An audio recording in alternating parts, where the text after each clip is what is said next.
Hindi nagbago ang posisyon ni Pangulong Bongbong Marcos tungkol sa mga impeachment complaint laban kay Vice President Sara Duterte.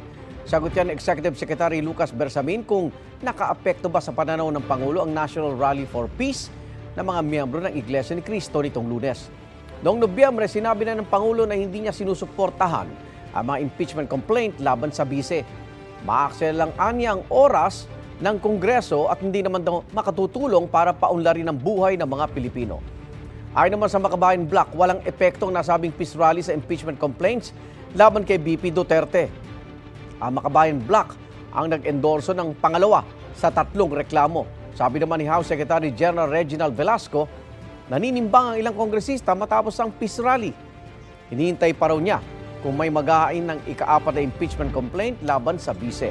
At target daw ng mga kongresistang nasa likod nito, makakuha ang endorsement na hindi bababa sa 103 na kongresista o 1/3 ng Kamara. Nasa tanggapan pa rin ng House Secretary General ang 3 naunang impeachment complaint laban sa bise na inihain noong Disyembre. Let's wait and see, especially with the rally of the Iglesia ni Cristo, no?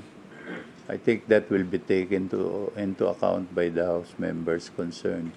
Wait and see whether they will really file another complaint or not. Then I'll be forced to transmit these 3 complaints to the office of the Speaker. So I think next week will be a fair time for them to decide. Igan, mauna ka sa mga balita, mag-subscribe na sa GMA Integrated News sa YouTube para sa iba't ibang ulat sa ating bansa.